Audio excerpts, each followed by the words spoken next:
I like to paint miniatures in a neat and tidy way, but it's often a good idea to try something different to get outside of your comfort zone because you never know what you're going to learn and you might actually really like it and gain some new techniques that you can factor into your normal painting style. And that's what this video is going to be all about because I'm going to paint a Trench Crusade miniature. I picked out one of the Trench Pilgrims because I really like these models. I think they're very evocative of this setting and they also look really, really grim as well. And I did actually write a plan of how I was going to paint him, but since getting into the studio this morning, we've had some ideas of different things that we've never actually tried before, so we're going to give them a go. We don't know how it's going to work out, so come with us on this journey. Let's get some enamels and cotton swabs and see what happens.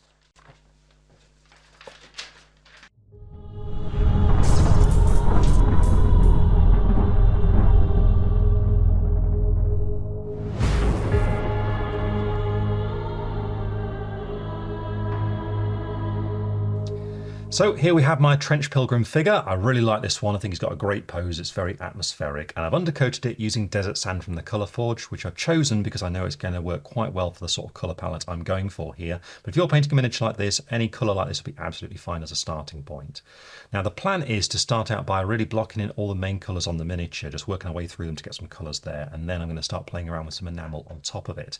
And the first of these needs to be the metal. And that's specifically because I'm planning to do a little bit of sponging on the metal to give it a bit of texture before we move on. And this sponging is inevitably going to catch surrounding details. So what I want to do is make sure that's out of the way before I base coat anything else because I'll clean up as I go along. So with that in mind, I need to start out with a dark metal. So I'm going to use some Dwarven Iron for this, and to apply it, I'm just going to begin with a rough base coating brush. So I have here a medium base coat brush from Citadel. It's just a matter of getting the paint thinned down and ready, and then I'm going to be looking for anything metal on the miniature. The obvious bit, of course, is going to be the headgear we got here. So I'm just going to block this in, making sure to get this silver into all the nooks and crannies as I go along.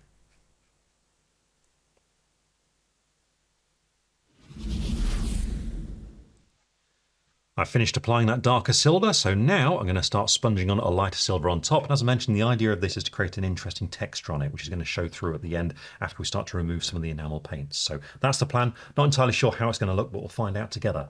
What I'm going to do for this is apply the paint using a sponge, and the colour I'm going for is some Mythril Blade, so quite a bright silver.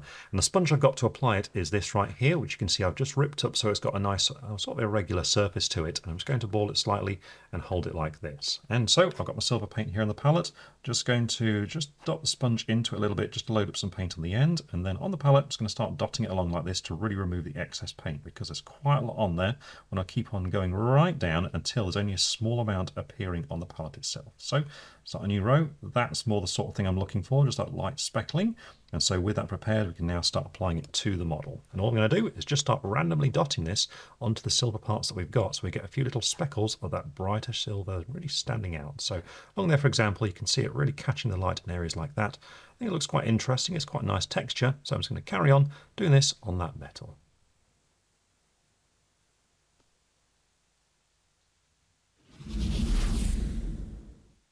And here we have the result of that sponging. I think that looks pretty cool. It makes it look like there's lots of little scratches there on the helmet and all the rest of the armoured details. So with that done, what I'm now going to do is just start base coating some other colours on the miniature. I'm going to start out with that padded armour. And here I want a sort of khaki colour, so I'm going to use some sandstone for it. And to apply it, I'm going for a size 1 brush here from Artsopus, so sort of like a medium-sized brush really, about the same sort of size as a medium layer brush from Citadel.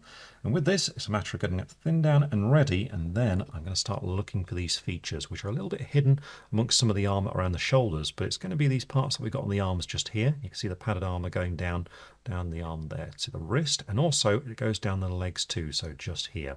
Now hidden away is some of this on the sides of the miniature because it does have a little tabard going down the front, so you can see underneath just here, I'll be getting these parts as well.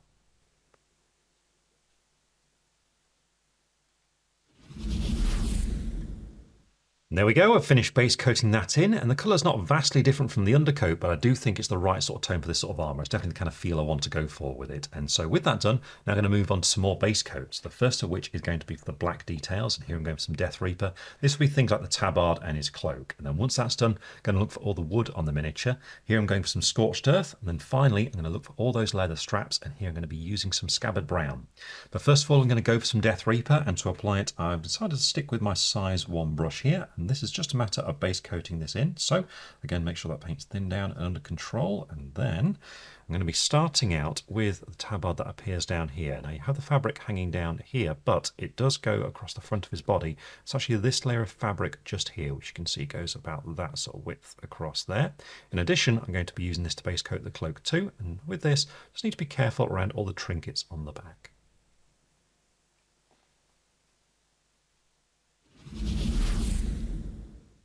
Next up, I'm looking for wooden details, which I'm going to base coat using some scorched earth, such as the handle of his club just here.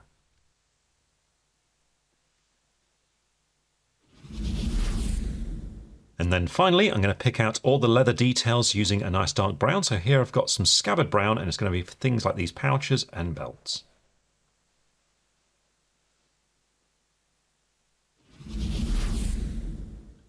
And there we go. At this stage, I think it's looking pretty good, but there are a few more base coats I want to add on at this point, and the first of those is going to be some bronze just to break up some of the large areas of silver. So here I'm going to use some Spartan Bronze. Once that's done, I then want to add some flashes of red on the crosses, so I'm going to use a little bit of Sanguine Scarlet. And then finally, there are some bindings on the legs that I want to pick out with a lighter colour, so here I'm going to use some Vampire Fang.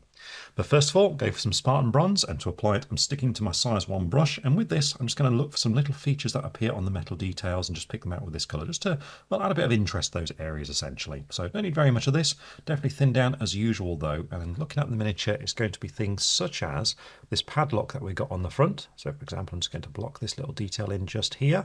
Also just looking around for any other bits and pieces we can do, and it's going to be for, well, some details like on the pistol for example, such as a little collar that we've got just down here.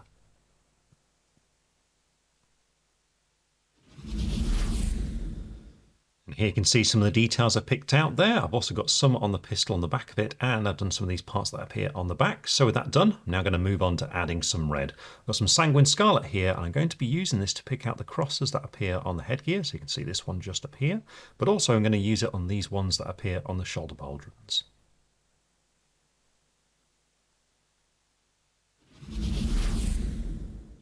And then finally, I'm going to move on to some Vampire Fang, and this is going to be for these bindings that we've got down here on the legs. And to do this, because they're quite small, I have switched down to my size 00 brush, and it's going to be as neat as possible as I pick these out.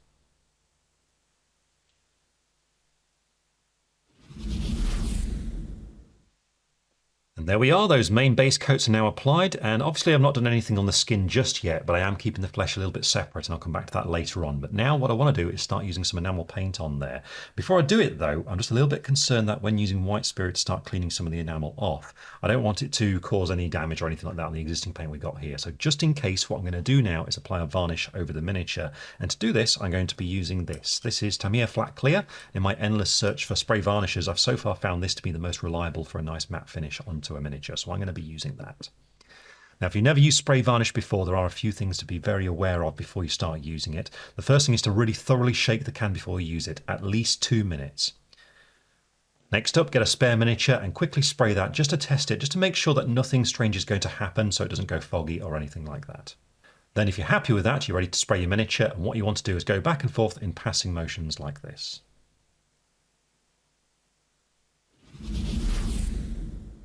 That varnish is now dry, so it's time for the big moment, because I'm going to start putting some enamel paint onto the miniature. And the first one is going to be all across the model, which once it's dry, I'm then going to use a cotton swab to start removing some so it stays in the recesses and gives us some grimy shading. So what I need is a dark brown one here, and the one I'm going to be using is this one from AK Interactive. This is Winter Streaking Grime, so a really nice sort of grimy dark brown colour, ideal for the sort of look I'm going for.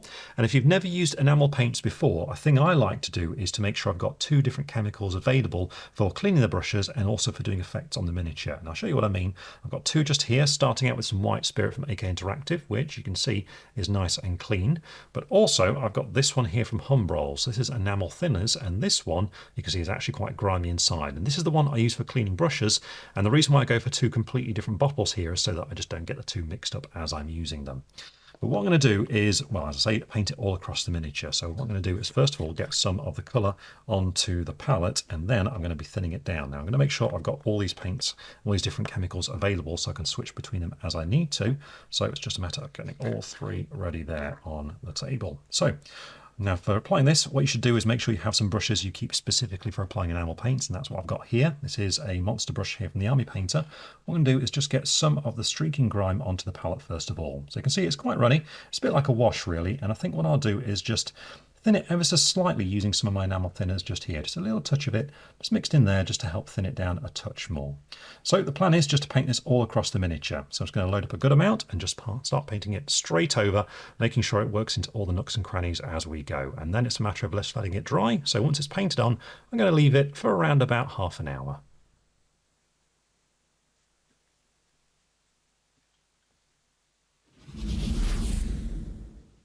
Now that paint's dry, you can see it's really nice and grimy, so it's time for the experiment of removing some using the cotton swab. So this is the one I'm going to be using just here. All we need to do is dip this in some of that clean white spirit. So I've got the bottle just here. It's going to get this dunked in there. So there we go. And then just to make sure it's not soaking with it, I'm just going to roll it in the tissue like that just to remove the excess. So that's damp but not soaking through. And then with this, it's time to start wiping it downwards on the miniature to remove the excess paint. So I'll start here.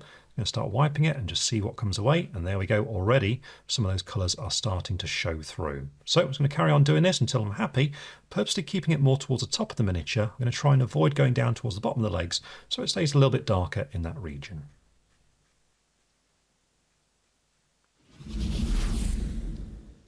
And here we have the result, and I'm really happy with this. I think it's come out really nicely, especially on the metal where we've got that sponging sort of little speckling showing through there with those little flashes of the brighter silver. And I did find with the cotton swab, if I started poking at the miniature, it actually creates some texture, which you can see we've got on the leg just around there. And I'm really happy with that because it just helps give that feel of fabric on that detail. And so with that done, I now want to seal this in place because I'm really happy with this, but I am planning on using some more enamel later on, and I don't want this to reactivate. So I'm going to be spraying it with flat clear once again, and then when we come back, we'll move on to painting the skin. Now that all of that is sealed in place with flat clear, we can move on to the next thing, which is that skin. And here I want to go for some really pale, kind of gross skins. The plan is to base coat it first of all with an ivory colour. So I'm going to be using some Griffon Claw for this. So back to normal acrylics being applied with a size 1 brush once again here, and it's a matter of getting that thinned down and blocked in at this stage. So with that paint under control, I'm now going to start looking for his legs because of course you can see his feet here. So I just want to make sure this is blocked in, just being careful of the fabrics around there when I get to them. But also his hands are exposed too, so I'm going to be painting those as well.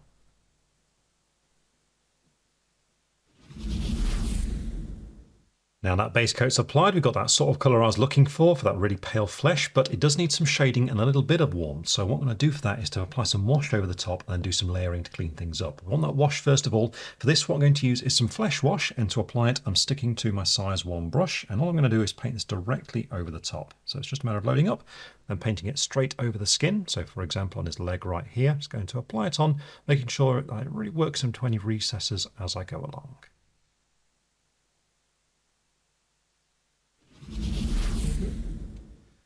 That wash is now dry, so it's time to re-establish the pale colour by returning to some Griffon Claw and this time layering it on. So to do it, I'm going for a slightly smaller brush now. I've gone down to a size 0, and this time the idea is to reapply the colour onto the raised up flatter areas whilst avoiding the recesses to retain that definition that we got from that wash. So you can see in my preparation for this, I'm just being careful that the brush isn't overloaded and I have that good point there on the bristles. And so now we have that accuracy as we're looking for parts that stand out, such as the toes. So you can see what I'm going to do is just focus on the parts that are raised up in the middle of each one, just working them down like that, being careful not to drop into the recess between them. As we get further back on the foot here, it's going to be a case of avoiding recesses such as around the ankle bone just there. So you can see once again, this just retains that definition, but gives us back that nice pale tone.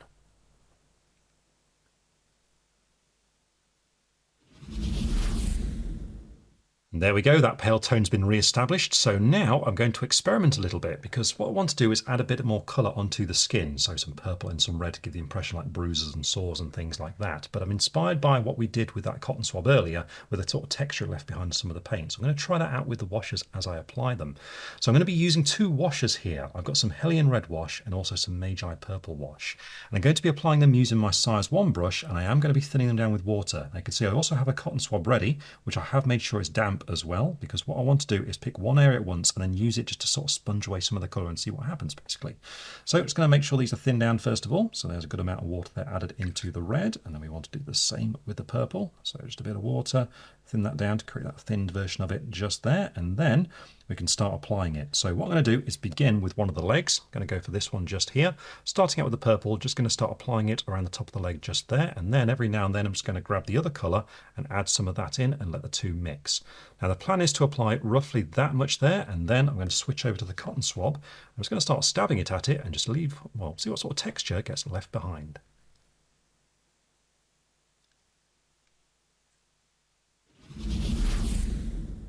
And here we have that result. I think it looks really cool, really kind of gross, almost like there's just some veins there underneath the surface of the skin. So just what I was after, but looking at it, I do think it needs a highlight. Not very much, just a little bit to bring out the tendons and things. So for this, I'm going to return to Griffon Claw.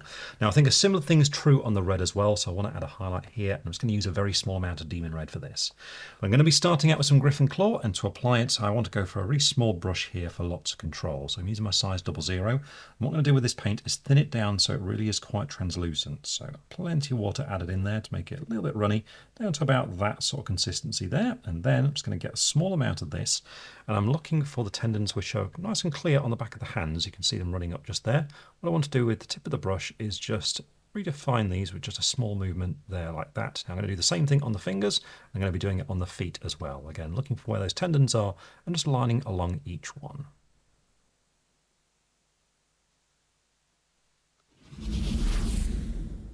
I'm happy with that highlight there on the skin, so now I'm just going to add a fine highlight onto the red details using Demon Red. I'm being careful here to make sure it's not going to be too bold or too distracting, so I have thinned this colour down with a bit of water so it's a bit translucent. All I'm going to do is just pick out a few of the sharpest features where they really stand out, such as the top of this cross just here.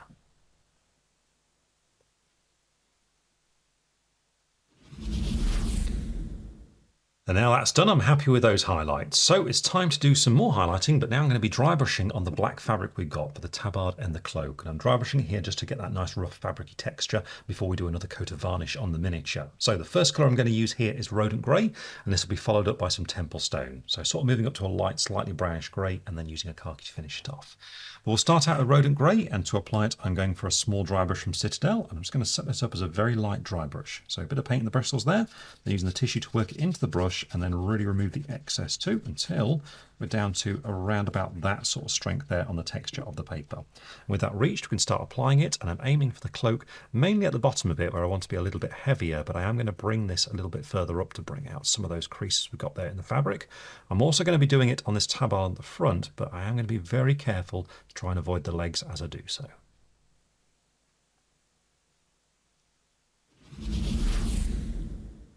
And now that's done, I'm just going to take it a little bit further with another dry brush, this time using Temple Stone, and this is just going to be a little bit lighter and more focused towards the bottom of the cloak and the tabard.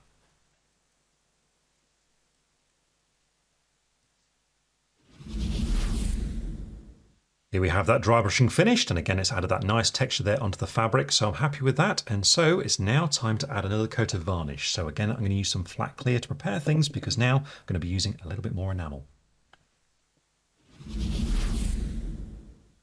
Everything's now sealed down, so it's time to move on to those enamels, and I'm going to use some more from AK. My original plan here was to use some rust streaks, but looking at the model now, I think that'd be a little bit too dark and you wouldn't really see it. So instead, I'm just going to skip past to a much lighter rust. The one I'm going to be using now is this one right here. This is light rust, again from AK, and it's designed for green vehicles, but I think we'll get away with it. It's the right sort of colour that I'm looking for here, so that sort of ochre orangey kind of tone. And so what I'm going to do is introduce this in small amounts using a fine brush, and then I'm going to be using that white spirit again to start sort of moving things around and getting some nice sort of faded effects with it. So what I'm going to do is apply it with this old brush here. It's an old small layer brush from Citadel, and I am going to use my palette just to control exactly how much is on my brush at once. You can see this one is an enamel wash, so it is quite thin and the colour is quite light. What we want to do is just start adding this into areas where rust would collect. So around bolts, into recessed details, that sort of thing. So just on the headgear, we'd have it into little recesses such as these regions right here.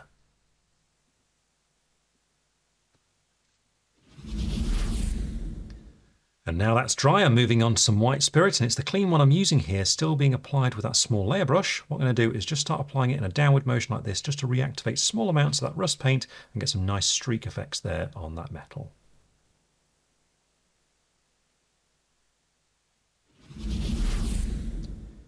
And here we have the result. Now, interestingly, that orange has given a sort of greenish tint onto some of the metal, which I think actually looks kind of cool. Really fits into the feel of these guys, but it has taken away some of the distinction on the armor plates around the head just there. So what I want to do now is just briefly go back to some Mythril Blade here. I'm just going to reapply it with a sort of stippling motion, like a dotting motion really on the edges, just to help define those parts from each other. So to do this, I'm going to use a small brush using my size 00 here. All I'm going to do is prepare as if I was going to be doing some edge highlighting, so making sure the paint's thinned and making sure I've got that fine point there on the brush. And then just around these parts on the face and chest, I'm just going to look for those sharpest edges. I'm just going to start dotting a little bit of these along those areas. So just very gently dotting it on there like that. Where possible, I'm going to use the side of the brush too, just to help redefine these areas.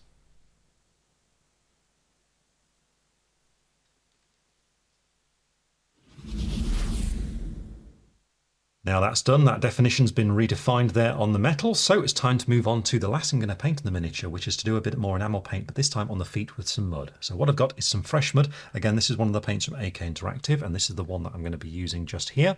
And with it, what I'm going to do is, again, apply it towards the bottom of the feet, and then I'm going to use some of that white spirit just to blend it out a little bit. So don't need very much of this, so for that reason, I'm going to be applying it again using the small old brush.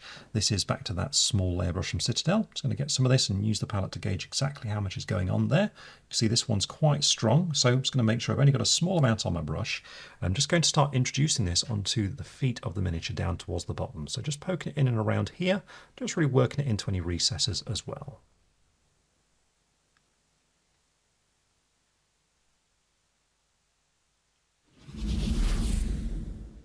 And now that's dry, I'm going back to the white spirit for one more time, and with this I'm just going to start dotting it around the feet a little bit and just blending that mud into the flesh right there. And with this done, it's then time for one more coat of some flat clear, and then I'm going to base the miniature. And in this case, I absolutely definitely am going to be going for a muddy battlefield base.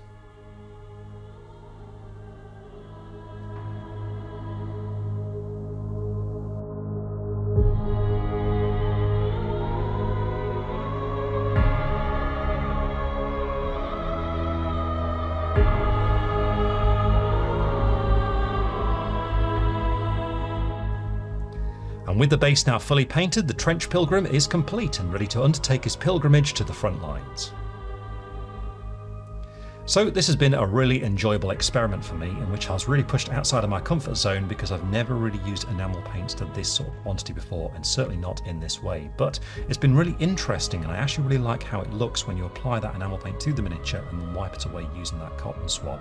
What surprised me is that it actually introduced some texture to the miniature, which I really like, and definitely lent into that sort of grimdark aesthetic that I was looking for with this model. Now it also really surprised me when I did that using the washers too, with those regular washers, and this is something I'll definitely use in future because it gave some interesting textures and things in there, almost like veins. So definitely something useful, particularly with undead or Nurgle, things like that. Now, if you are going to paint your miniature like this, just something to bear in mind is that, as you've seen, we use quite a lot of varnish to protect layers as we are moving on to using enamels and things. And this is because of that white spirit. You do need to be careful here because if you really go at it, it can even eat through the varnish. So remember, do like me as I did in this video and just apply it in moderation to get the effect that you want. When you're happy with it, apply another coat of varnish. But anyway, I hope you found some inspiration in this video, and we'll see you again very soon.